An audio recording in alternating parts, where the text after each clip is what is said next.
Right, I think that should do it. So, look, good morning. My name is Will. I'm a member of the Coral Expeditions sales team based down in sunny, if somewhat frigid, Brisbane this morning. And today we're just going to have a bit of a brief overlook of our New Zealand expedition cruise series. So we've been in cruising the kind of remote waters of New Zealand now for, God, I think well in excess of 12 years now. And we've got two really beautiful itineraries that we're going to highlight a little bit more today. For any of you that have cruised with Coral Expeditions previously, you're going to be more than aware of our kind of unique selling points and the nuances of small ship expedition cruising with that kind of Australian flavour. But just to give you a bit of a brief overview, we've been in business now for more than 40 years. Head office is up in Cairns, and we started in very humble beginnings, just offering our kind of Great Barrier Reef itineraries. But over those 40 years, we've greatly expanded to cover all of the coastlines of Australia, and then deep into international waters in the throughout the Asia Pacific region. And for those 40 years, Coral Expeditions, we've operated with that single purpose to take small groups of like-minded explorers to really remote places with that kind of expert guidance and that warm, informal, while still very premium kind of Australian style of onboard hospitality. So what is the expedition experience with Coral Expeditions? Well, firstly, it's about discovering unique remote destinations and cultures, no matter where we cruise.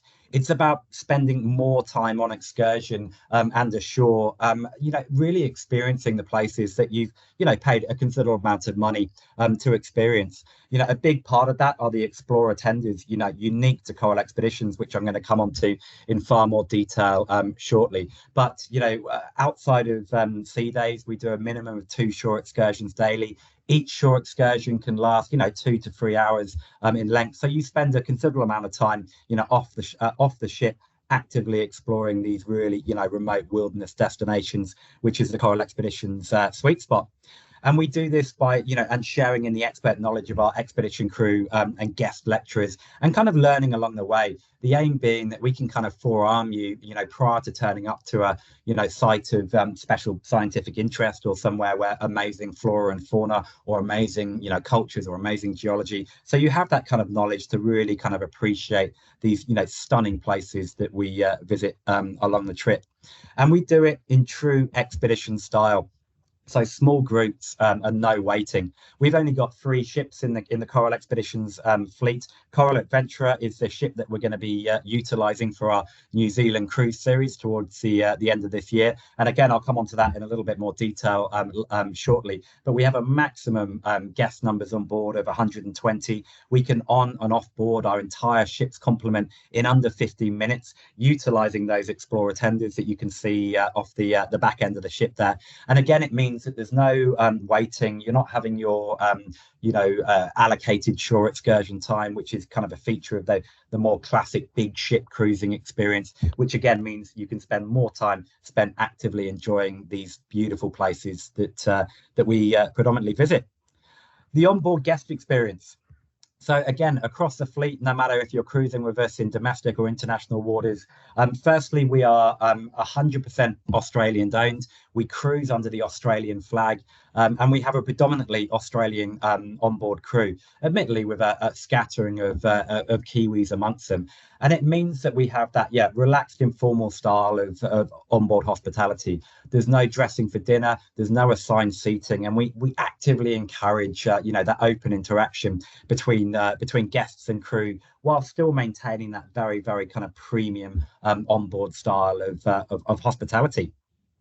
So any trip, it comes down to the amazing kind of food and wine experience on board. I'm not going to go into too much detail here, but again, because of our small guest numbers on board, we can really kind of tweak and tailor the onboard food and wine experience. So when we're cruising in Tasmanian waters, we've got a particular feature of Tasmanian food, wine and seafood, and likewise in New Zealand that we're going to be covering today. We've got a range of kind of outdoor dining and bar options as well. It's an all-inclusive experience on board. Alcoholic drinks included during lunch and dinner service. And yeah, plenty of both in and outdoor areas or public areas just to sit back and enjoy, particularly focusing on New Zealand today, to enjoy those absolutely stunning vistas drift by. Usually, I must say, with a cheeky gin and tonic or glass of Chardonnay in hand.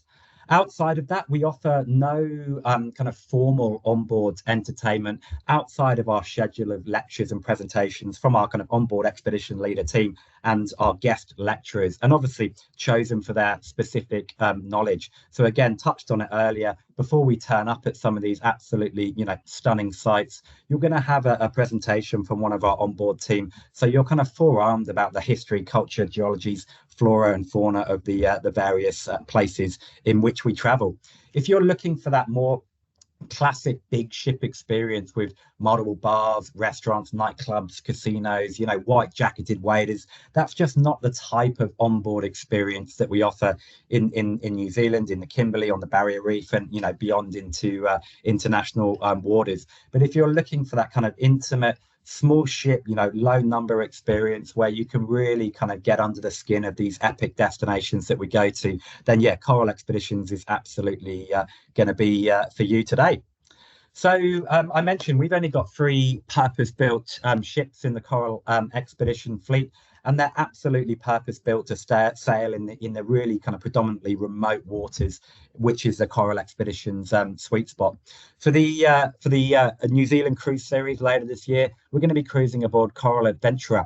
So she's one of our newer ships, launched in late 2019. I'm not going to go into too much detail today. Please feel free to jump onto our genuinely excellent website, where we give you, lots of walkthrough videos, loads of images, loads of deck plans. And again, please reach out to us at the end of this presentation, and we'll be more than happy to answer any kind of more ship-based questions you've got.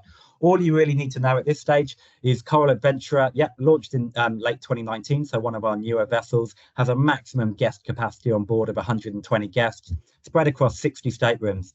All of our staterooms are outward facing. Many, as you can see from the image on the screen here, come with private balconies, and all of them obviously en suite. But again, please jump on board to the website for loads more information of all of our ships in the Coral Expeditions fleet.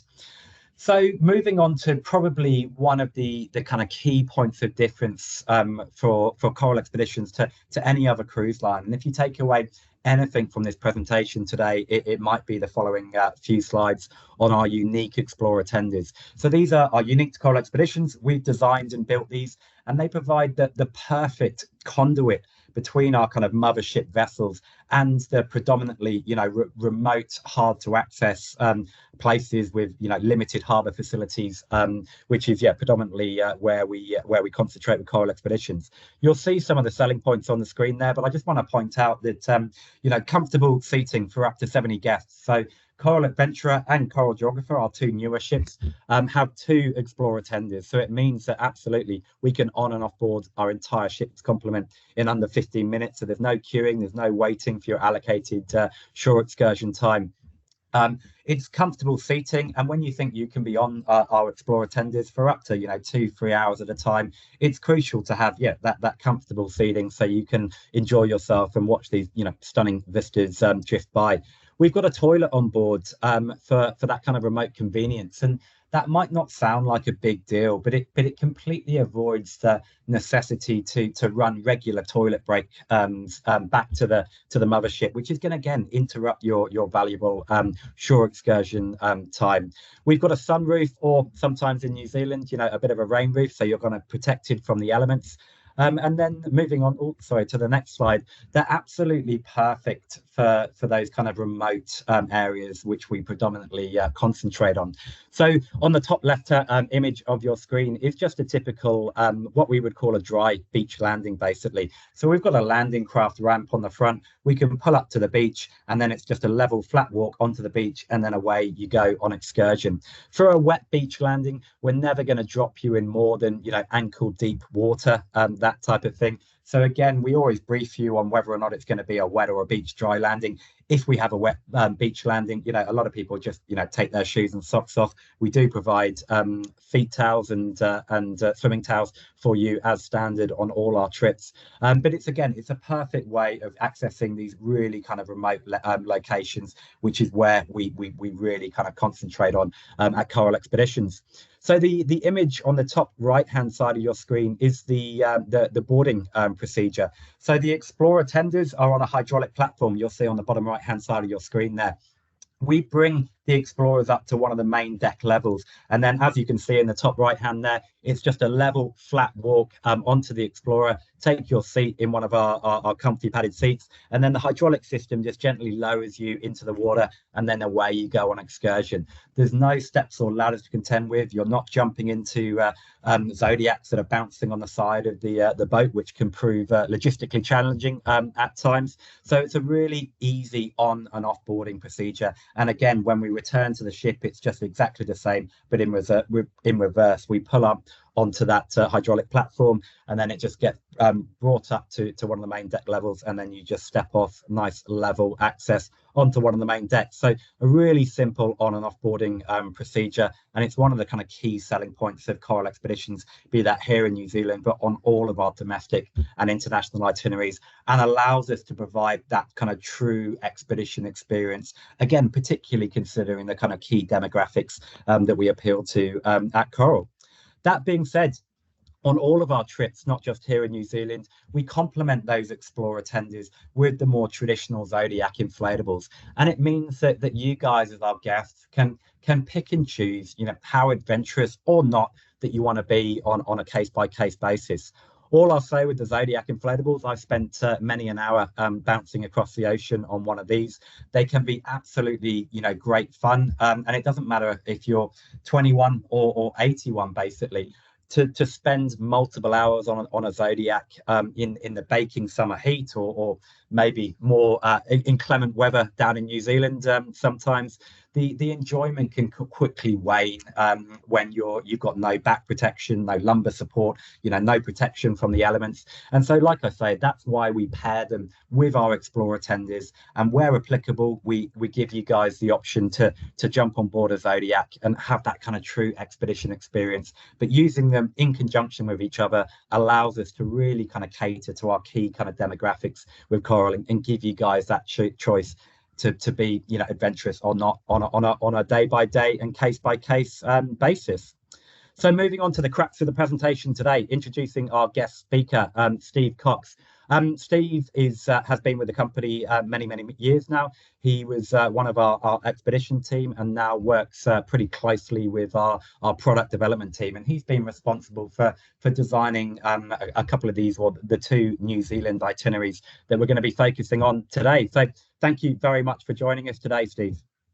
Thank you. Hi, welcome everyone. Yes, I think I've done 12 years. I did 12 years of New Zealand voyages from our very first one, which was when Coral Discoverer was a new ship, and now she's got a few years behind her now. So and Celia done a lot of voyages through there, and now both CA and CG have both been through there as well. So this year we've got a different focus on New Zealand, and the focus is on the South Island, as opposed to other years where we've started in Auckland and done Tauranga and Napier, and occasionally Wellington. And we just felt that there are places that all the big ships go to. So what we're best at is visiting remote places,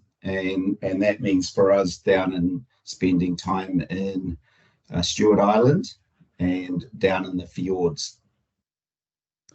Thank you, Steve. And look, I forgot to mention at the beginning of the presentation that we record all of our webinars. So if you do have to drop out or take an urgent phone call, you will get a recording of today's presentation in kind of 24 to 48 hours. And look, if you have any questions throughout this presentation at all, and I know I've had a few pop through already, please put these into the chat function on your computer, And between me and Steve, we will do our best to answer as many of these as possible, time permitting. I do try and keep these webinars to a pretty strict kind of 30 minutes to avoid taking up too much of your valuable time. But if I don't get to address all your questions at the end, I'll reach out to you directly after the presentation. So look, without further ado, we'll move on to our first itinerary today, the South Islands and Fjords of New Zealand. So 12 nights Bluff to Wellington, departing Christmas Eve later this year. So absolutely perfect for anybody that wants to avoid that kind of more traditional family Christmas. So look, over to you, Steve, and we'll go from there. Yeah, thank you. So the focus on this particular voyage is the South Island, and it does finish in Wellington, mostly just because that is the best port for us after having been at the Marlborough Sounds, the top of the South Island. It's a very short run across, and it provides an excellent port and places for people to disembark and easily get to an airport. Or if you want to stay in Wellington, Wellington's one of my favorite cities in the world. When it's not windy and raining, it's amazing. It's a really beautiful place to visit. So for this voyage, we'll be kicking off in Bluff. Now, we used to do Milford Sound starts, but regulations have changed a lot now in New Zealand. Really, Milford Sound in particular is such a precious place that really tightened up on what you can and can't do there. So we'll be using the port of Bluff, which is really good. It's an easy place to get to. It's only a couple of hours by bus, or 2.5 hours by bus from Queenstown, and we'll organise transport from a set venue that you'll meet at in Queenstown, and then the bus will take you down to Bluff, and you board the ship. We'll check your luggage in and board the ship, and then you'll head off that evening, and we'll visit into the Marlborough Sounds. We will also visit a place called Solander Island. Now, it's a place that it's highly protected. You can't go ashore there. However, it's some of the best birding that you'll find, and we can get the ship fairly close depending on how many cray pots are out, but we normally get reasonably close, and with your binoculars, and binoculars are a critical piece of equipment on this voyage. I would strongly recommend that if you don't have some, go and buy a good pair of binoculars. It'll last you forever, and it'll make this voyage an awful lot better if you've got good binos to look through. There's some really great birding at Solander Island, or Hautari, and we'll spend a couple of hours there, either at the start or at the finish of the voyage. It'll just depend on the captain will make a decision just on sea conditions, because we want something nice and calm. So they'll make that call coming out of Bluff whether they're going to go there first or not. You'll visit into Dusky Sound. Dusky Sound is a really beautiful place to visit. We're very lucky that we've held permits to do activities there and go ashore for more than 10 years now, and you can't get them anymore. So it's such a really valuable, important place there that it's really only existing holders of permits, and you have to display all the right characteristics of going into those places of respect and looking after those places because they're so remote. So we have quite a few permits to visit into places in Dusky, such as visiting the spot where James Cook went ashore and his crew set up their astronomy point there. And that's called Astronomer's Point. We have permission to go ashore and actually walk up to where Cook's team leveled the top of the ledge there to set up their astronomy equipment there. And the branch, the same tree is there that they actually tied up to. So it's quite an amazing thing.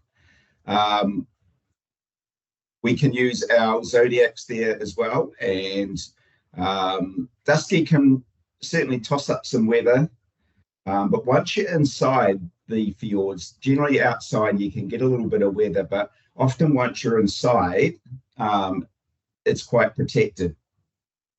So we try to spend as much time of our voyages in this area, actually inside the fjords, and trying to do quick transits in and out of the different fjords. So Dusky be a time where we probably spend a day and a half, because it's such a great place, and we can visit into the seal colonies there. We can get with permission to get within 5 meters of the seal colonies there, where you'll be able to see the rookeries. The time you guys go, there'll be lots of little baby New Zealand seals, cute as a button, and you'll hear them more than you see them, but you'll see all the adults going away and feeding and coming back and feeding the little ones. It's really spectacular stuff to see. It's all the original forest there. Nothing has changed from when Cook was there. It's a place that's never been logged, never been changed. And huge, big, steep, almost mountains all around you. So it's quite a dramatic place to enjoy. And the chances are it'll be cloudy and gloomy, and that's just how it should be there. It gives it quite, the best feel, I reckon, when it's like that. Occasionally you get beautiful sunny days, and you take those when they come along. But a really beautiful place. We'll then overnight, probably first thing in the morning, out of Dusky, we'll head up right up the channel and turn around and then come back down a different channel, which is the Akaroa channel, and then out of Dusky Sound. And it's really only a couple of hours up the coast to Doubtful Sound. And in Doubtful Sound, we'll head in through what they call past Knee Islands and through a. Steve, I've got some beautiful slides coming up, so I'll probably just move on. So we've got some beautiful images to look at whilst you give us a bit of context to them, if that's all right. So and before I hand over to Steve, it's not going to be a kind of in-depth hour by hour kind of presentation of exactly what you're going to be doing. All of our expeditions, as Steve alluded to now, are not written in stone. Our captains, we've been going there for so many years now that we know where to go depending on the tidal conditions, where the wind's coming from, that type of thing. But if I'll get Steve to run through some of the kind of major highlights of the trip and go from there. So kick off at Solander, Steve, and just tell me when you're ready to move on. Yeah, sure. Yeah, so Solander, you can see the very remote islands, and you can see there that they get the ship fairly close. And that's why I was just saying there that binoculars are really important, because you won't see much without them, but with them, you'll see great views of several species of albatross that you won't see anywhere else in particular. And on these voyages, we'll have a young fellow called Oscar Thomas, who's I think he's New Zealand's premier birder, but he's only 20. And he's quite a remarkable young man, and we had him on last year.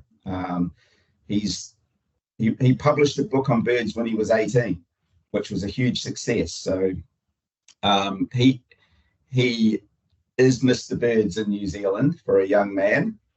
So he'll be on these voyages, and a great help at Solander. Thanks, Will. Yeah, and you can see the ship anchored there, and obviously the Explorer's just on the other side. So that's at a place right inside Dusky Sound where the ship anchors, and it's very sheltered. And that's the place that we can actually get the Zodiacs down there and run along and check out. So you can use the Zodiacs or stay in the Explorer and get right up close to the seal colonies and the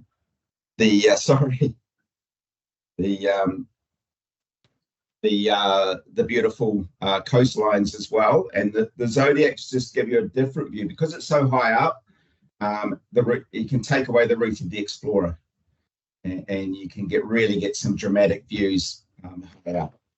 When we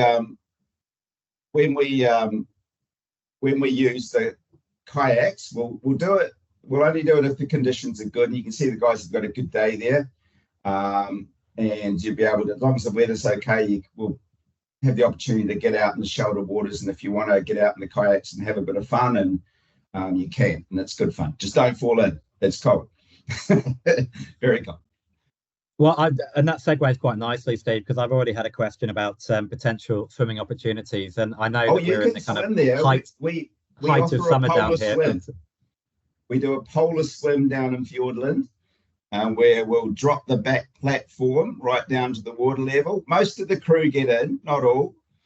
Most of them will do a polar swim, and if any of you guys want to jump in and have a polar swim, it'll wake you up. Okay. The water's probably 6 degrees, something like that. Lovely. Perfect. Thanks, Will.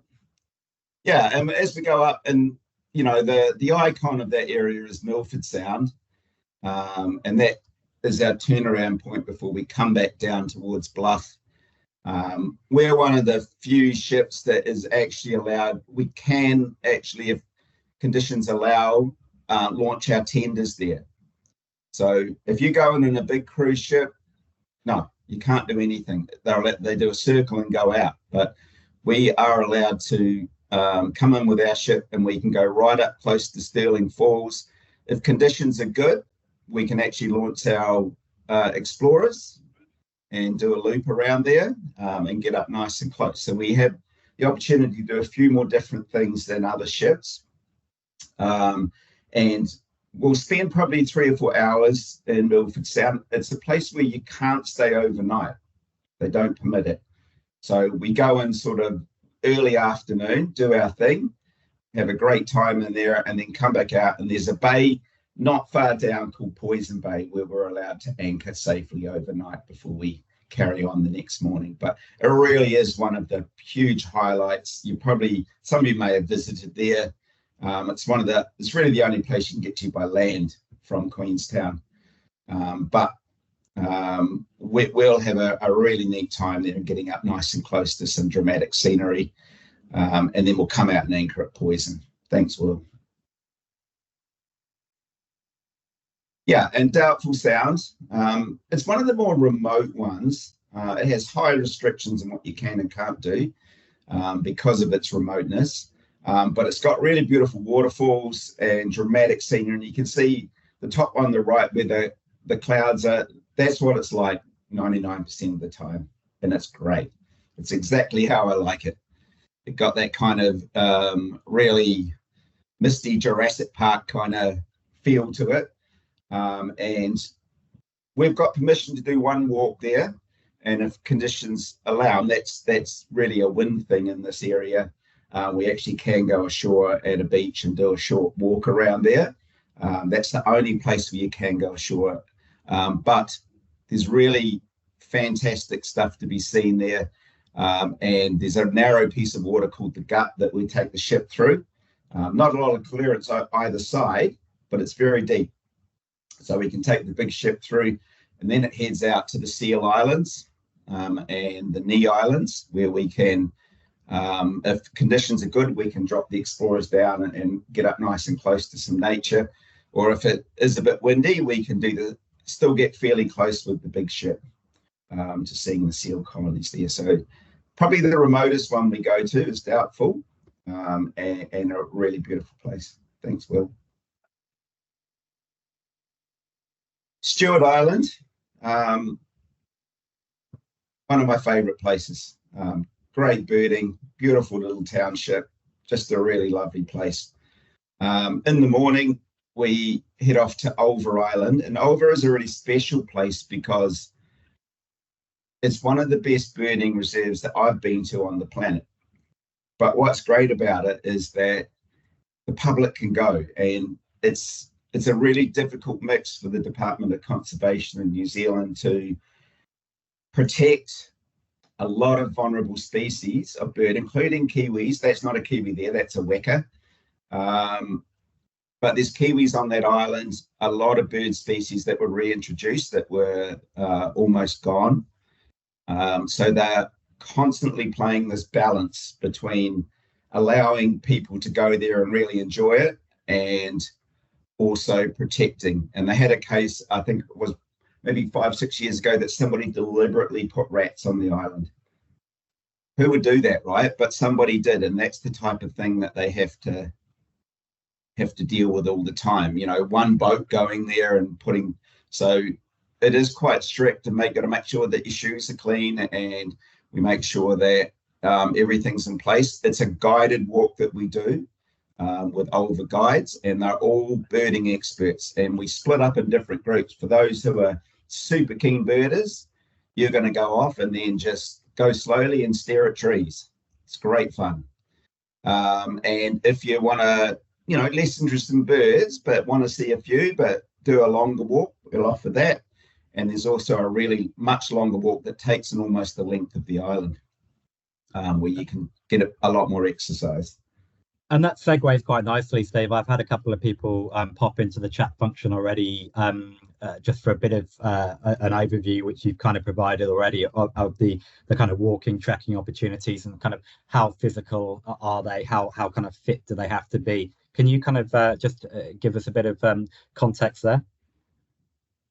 Yeah, I can. So none of the walks are difficult. They're all, you can see the track there at Stewart Island. It's all like on that particular walk, it's all, I would consider some of it a highway. It's so well looked after there. The walks, in a couple of walks that we do in the Fiordland area, can be a touch slippery, but totally manageable. And walks that we might do, say in Kaikoura, that is a longer walk. It's 2 or 3 hours, but it's well graded. And the same in Akaroa if you do a walk. And yeah, just to put my 2 cents worth in there, whether or not we're in New Zealand waters, Kimberley, Tassie, international, we always kind of cater to our kind of sweet spot demographic. You know, we tend to appeal to the 50, 55 plus type of age range. So it's not unheard of to have, you know, dodgy knees, dodgy hips, that type of thing. So we'll always provide a range of opportunities, not just geared towards New Zealand. So if you've got people that want to maybe, you know, push themselves a little bit harder, there's going to be some opportunities for you. But if you want to be, you know, stay in the Zodiacs or stay in the Explorer Tenders, or for that matter, you know, stay on board the ship and just enjoy a glass of wine and just soak up the beautiful vistas, there's always going to be kind of an you know, an option that's going to kind of tick the boxes. Sure. And like I say, the Explorer Tenders, which I touched on earlier, unique to Coral Expedition, are absolutely perfect. If you don't want to go ashore, you know, you might be able to get yourself a bit of a private cruise along the you know, the stunning coastlines and peninsulas and little, you know, rivers of the New Zealand coastline. So there's going to be something for all. We really don't like any of our guests to miss out on any of those kind of excursion operations. So thank you, Steve, and moving on. Yeah, so after Stewart Island, I'll just say with Stewart Island in the afternoon, you have the opportunity to visit Oban, the township, or you can visit into the old whaling station. If you don't want to go into the township, you can do that on the Explorer, or we have a guided hike with our GLs on one of the Stewart Island trips. So some options there. Then we head up overnight into Dunedin. Dunedin's got one of the great entries for ships, because where you come in through the Tyree Heads and you've got the albatross colony. Those aren't albatrosses there. It's okay. So you'll see the albatross colony as you head in on the left-hand side, first thing in the morning. And if it's you've got a bit of wind out on the heads, the albatrosses will be up, and it's quite a sight.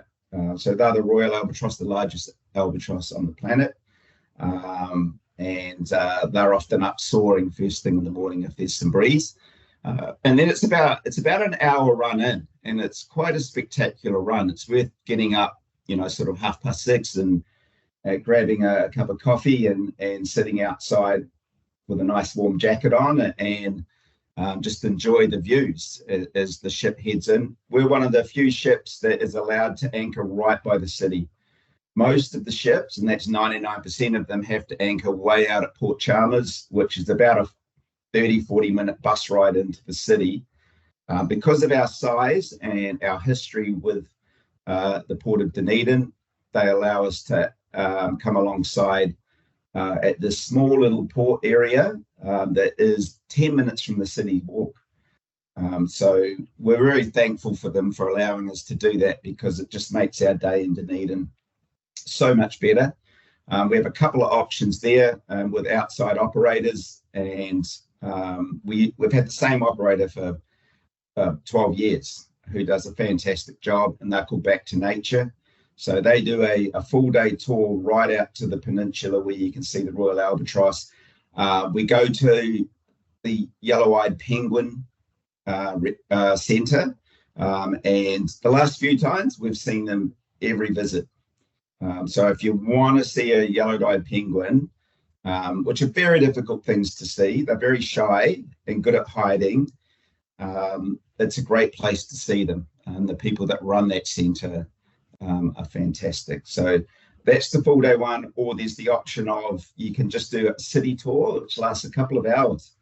You get the highlights of the city area, and then they'll drop you either back at the ship, or they'll drop you right in the Octagon, which is the heart of Dunedin, and you can do some shopping, have some lunch, go view all the old buildings. It's got a really Scottish feel to the city. In fact, there's a giant statue of Robbie Burns, so that tells you the Scottish heritage down in Dunedin. And it's a very easy walk to and from the ship to do so. So that's what we do in Dunedin, and we depart about 4 o'clock in the afternoon out through the same channel, and then the ship will slow right down by the albatross colony, and we'll do a bit of a tour, and you can get your binoculars out and watch the Royal Albatross up in the air. And then overnight, we travel up to beautiful Akaroa, the French side of New Zealand, and it really does have a French feel to it. And that's because the French were there for a very short while before the British gave them the toe end and sent them on their way. Really beautiful little town, very snug little harbour, as you can see. And it's one of, if you live in Christchurch on the other side of the Port Hills there, it's a really popular place for Cantabrians to pop over on the weekend and come over, or for the day over to Akaroa, or get an Airbnb or whatever and spend the weekend. So it's a very popular place with the locals. And you can see how close our ship can anchor. If you're a big cruise ship, you're way down the channel. So we, because of our size, can get really close and anchor there. And it's in the Explorers across these, you can see the blue jetty there. It's about 2 minutes across, and we'll just drop you right on and put the front down, door down, and you can step off. We have a couple of tour options there that you can do. One of them is to go out with the local operator Black Cat, and they do a full harbour cruise right out to the heads, and they'll also 99.9% of the time you'll get great views of Hector's dolphin, which is, in the top 2 rarest species of dolphin on the planet. Tiny little things with little Mickey Mouse fins. They look like Mickey Mouse ears. Tiny, tiny little things. And they almost went extinct. But now they're coming back in really good numbers. And this is one of the best places, well, it is the best place in New Zealand to see them. So they're quite similar to the Maui dolphin, size-wise and how they look. And it's the only company that you can go out and see them with. So you get the amazing scenery of this extinct volcano area, plus also get a chance to get really close and see these very playful Hector's dolphins. The other option is, is a place called Pahatu Penguin. And this is a refuge centre for, or not refuge centre, but they manage and look after, on behalf of the Department of Conservation, blue penguins. In Australia, we used to call them fairy penguins, but you're not allowed to use that term now. That's gone. So they're little blue penguins now, but you might know them as fairy penguins from, down in Victoria way. So these guys are up on the other side of the hill, and they'll collect you from the wharf and take you up. And it's an absolutely stunning drive up and onto their property. And got, not only have they got blue penguins, they've got a few other little animals as well, and they've got the friendliest sheep you'll ever meet.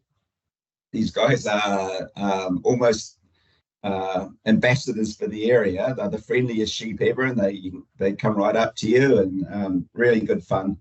But the focus there is on the experts they have on looking after the blue penguins, and they've got the little penguins all have the hand-built little nests that they live in, which are almost, if you're a blue penguin, it's a mansion that these guys live in.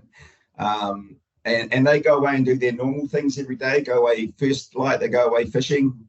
But often, if they're molting, they stay in their houses, and they're extremely cranky when they're molting.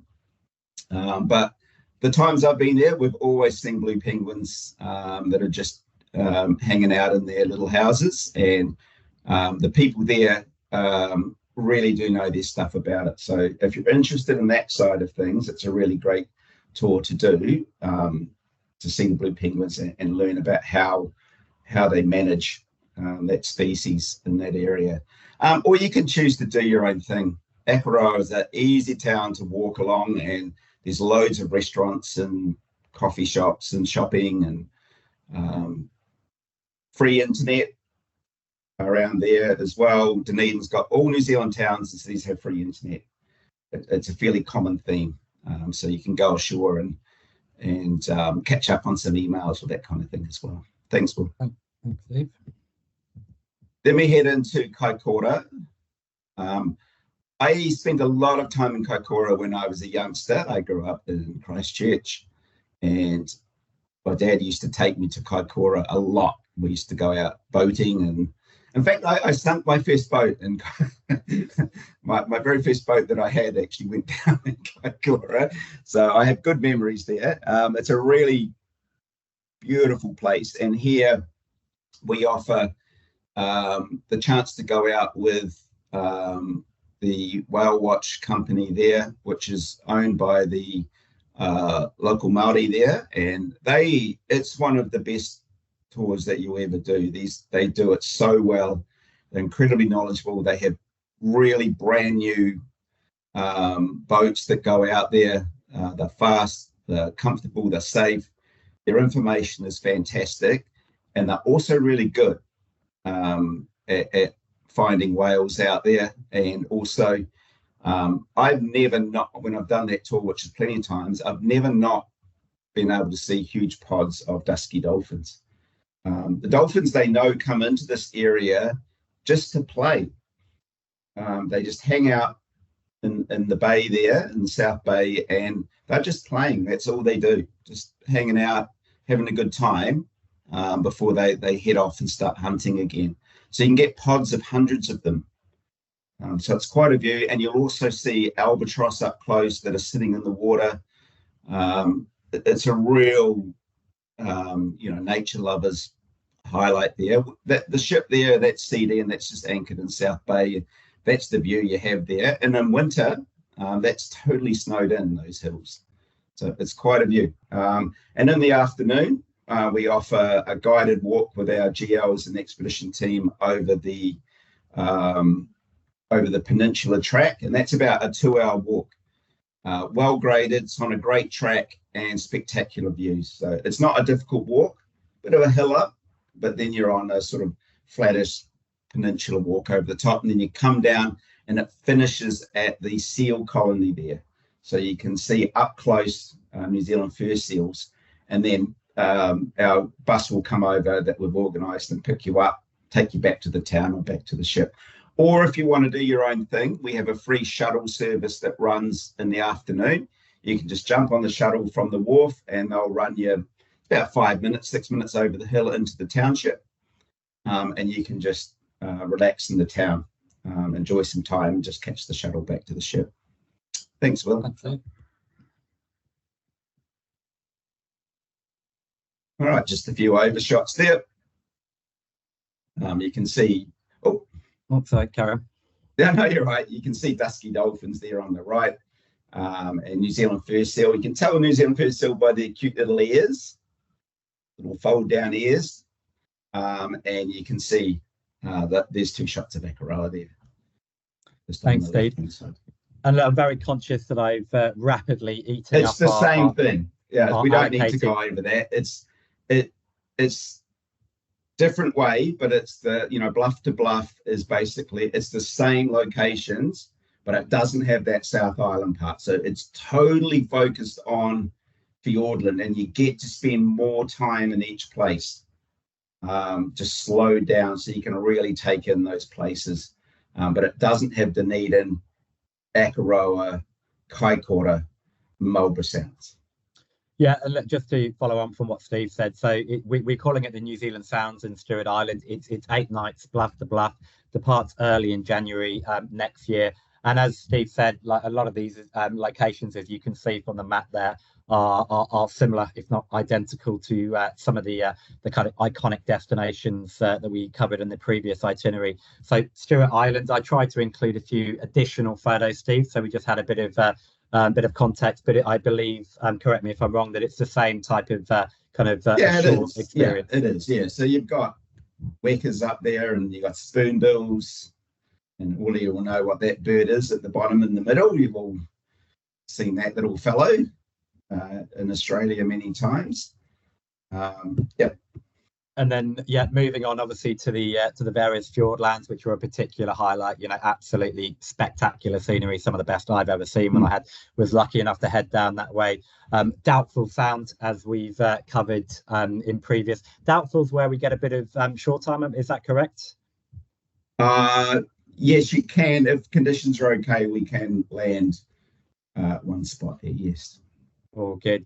So Doubtful, Milford, it's the one kind of highlight that I never really need to expand on too much on any of our New Zealand presentations, because it's the one kind of iconic site down in on the South Island that most people have a pretty decent picture of what they're kind of expecting. But absolutely spectacular scenery, whether or not you're seeing it from the ship, which is the bottom right hand corner of the screen there, or on the actual Explorer tenders.